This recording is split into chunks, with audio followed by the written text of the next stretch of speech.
حضرت جی جو ہے نا وہ یاری لگائی ہیں حضرت جی، پھر دیکھو تو صحیح رنگ کیا لگتا ہے. یہ حضرت عبداللہ بن زید رحمۃ اللہ تعالی علیہ، یہ حضرت جنید بغدادی رحمۃ اللہ تعالی علیہ کے دور کے بزرگ ہیں. نکاح نہیں کیا ساری زندگی، جذب کا غلبہ رہا، استغراق سکر کا غلبہ رہا، تو نکاح نہیں کیا ساری زندگی. تو ایک دن بڑھاپا آ گیا. ایک دن بیٹھے حدیث پاک پڑھ رہے تھے جس میں حضور نبی علیہ السلام نے ارشاد فرمایا، جس کا مفہوم ہے کہ جنت میں کوئی شخص بھی تنہا نہیں ہوگا. جو یہاں نکاح کی عمر کو پہنچا نہیں، پہلے انتقال ہو گیا، یا پہنچا نکاح کر نہیں سکا، تو اللہ جل شانہ جنت میں ان مسلمان مردوں اور عورتوں کا آپس میں نکاح کر دیں گے. اور کیونکہ جنت میں ہر جنتی شخص کی عمر 30 سال ہوگی. ٹھیک ہے جی. تو دل میں خیال آیا بھائی یہاں تو نہیں ہوا تو اب آگے تو ہونا ہی ہے نا. تو دل میں یہ خیال آیا پتہ نہیں جنت میں میری بیوی کون ہوگی. تو لکھا ہے کہ حضرت نے اللہ کے حضور دعا کی، یا اللہ یہاں تو تیری محبت میں گزر گئی، لیکن تیرے محبوب فرما رہے ہیں کہ جنت میں نکاح ہونا ہی ہونا ہے. تو یا اللہ مجھے اتنا تو بتا کہ جنت میں میری بیوی کون ہوگی، کون میری شریک ہوگی جنت میں. تو آپ فرماتے پہلی رات دعا کی تو دعا قبول نہیں ہوئی. فرماتے دوسری رات پھر کی، قبول نہیں ہوئی. تیسری رات جب کر کے سویا نا تو خواب میں کیا دیکھا، ایک سیاہ فام عورت ہے کالے رنگ کی، اور خواب میں کہہ رہی ہے کہ میں میمونہ ولید ہوں اور میں بصرہ میں رہتی ہوں. بیدار ہوئے، آنکھ کھلی، وقت تہجد تھا، نماز تہجد ادا کی، نماز فجر پڑھی، سواری لے کے بصرہ چلے گئے. بصرہ والوں نے حضرت کا بڑا پرتپاک استقبال کیا. وہ ایک مرید کے گھر میں بیٹھے، لوگوں نے عرض کی حضور آج بغیر بتائے کس طرح آنا ہوا. تو آپ فرماتے ہیں یار یہ تو بتاؤ تمہارے بصرہ میں کوئی میمونہ رہتی ہے؟ تو لوگوں نے عرض کی حضور رہتی تو ہے، تو آپ نے کیا کرنا ہے؟ آپ نے فرمایا میں اسی سے تو ملنے آیا ہوں. لوگ حیران ہو کے کہنے لگے حضور آپ اس سے ملنے آئے ہیں؟ آپ فرماتے ہیں میں نے کہا کیوں، اس سے کوئی مل نہیں سکتا؟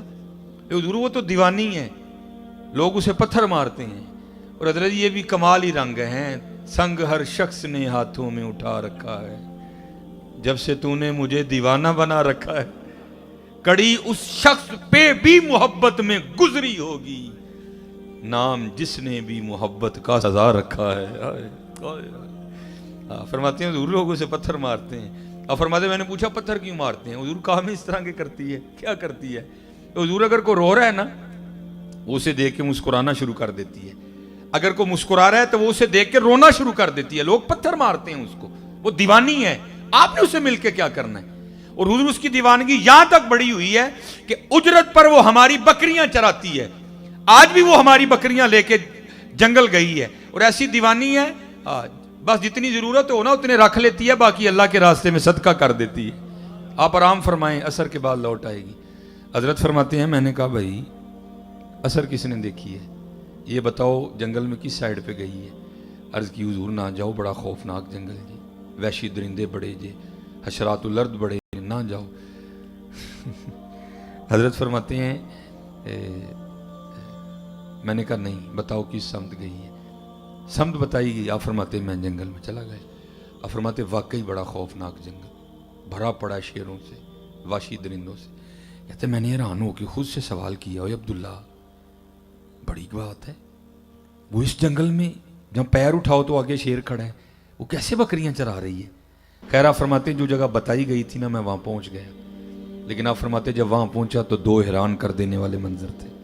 پہلا، میمونہ آئی تو بکریاں چرانی تھی، لیکن بکریاں نہیں چرا رہی تھی، وہ تو اس جنگل میں لوگوں سے چھپ کے مصلی بچھا کے نوافل پڑھ رہی تھی.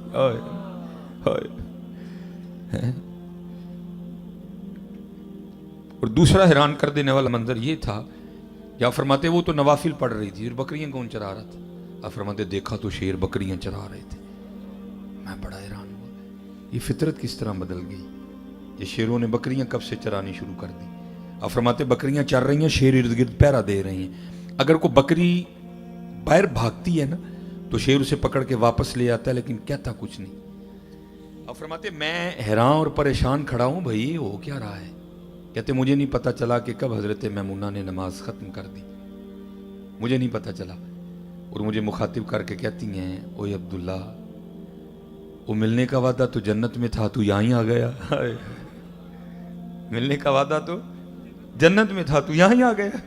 فرماتے میں بڑا حیران ہوا، اس سے پہلے ملاقات ہی کوئی نہیں، اس کو میرا نام کس طرح پتہ چل گیا؟ تو آپ فرماتے یہ سوال میں نے حضرت میمونہ سے کیا. میں نے پوچھا میمونہ اس سے پہلے تیری میری کوئی ملاقات نہیں، تو تجھے میرا نام کس طرح پتہ چل گیا؟ تو آپ فرماتے حضرت میمونہ نے جواب دیا ہے عبداللہ، جس اللہ نے رات کو میرے بارے میں تجھے بتایا نا، اسی اللہ نے رات کو تیرے بارے میں مجھے بھی بتا دیا. یہ حضرت ہمارے اسلاف ہیں. امین اقبال نے کہا تھا تھے تو آبا وہ تمہارے ہی مگر تم کیا ہو، تھے تو آبا وہ تمہارے ہی مگر تم کیا ہو، ہاتھ پہ ہاتھ دھرے منتظر فردہ ہو. کہتے سب سے زیادہ جس چیز نے مجھے حیران کیا وہ یہ تھی کہ یہ شیر بکریاں کیوں چرا رہے ہیں، ان کو کھا کیوں نہیں رہے، یہ کیسے دوستی ہو گئی، یہ یاری کیسے لگ گئی، یہ صلح کیسے ہو گئی آپس میں. آپ فرماتے یہی سوال میں نے حضرت میمونہ سے بھی کیا. میں نے کہا میمونہ یہ تو بتاؤ یہ شیروں نے بکریاں کب سے چرانی شروع کر دی، کب سے ان کی آپس میں دوستی ہو گئی، یہ کب سے یارانہ لگ گیا؟ تو آپ فرماتے آگے سے حضرت میمونہ رو پڑی اور مجھے کہتی ہیں اے عبداللہ، اور جس دن سے میں نے اپنے اللہ سے یاری لگائی ہے نا، اس دن سے ان شیروں نے میری بکریوں سے بھی یاری لگا لی ہے. یاری لا لو جی، یاری لا لو، لگا کے تو دیکھو یار. ہماری بے وفائی پر بھی وہ اتنا پیار کرتے ہیں، اگر ہم با وفا ہوتے تو کیا ہوتے حضرت، کیا ہوتے حضرت؟ کبھی سوچو ہم بیٹھ کے کیا ہوتے پھر حضرت. میرے سیدی کا یہ شعر میں پڑھ کے بس گفتگو ختم. آپ فرمایا کرتے تھے جب تک چلے خوب چلائیں ساپنے دی یاری. آری حضرت جی ساواں دی یاری، اور وڈن کہڑے ٹان ڈئی جدے تے اسی بیٹھے دے ہیں. اور حضرت جی دکھ دی گل ہے، پتہ بھی نہیں کان ٹان کہڑے ویلے ٹوٹ جانا ہے اور اسی کورے ڈگنا جا کے. جب تک چلے خوب چلائیں اپنے دی یاری، او لا سٹ پھا جنجالاں والے تے لا اللہ نل یاری. اللہ لو یار، اللہ لو یار، اللہ لو، اللہ لو. بڑی موج ہے، بڑی موج ہے. وما علینا الا البلاغ.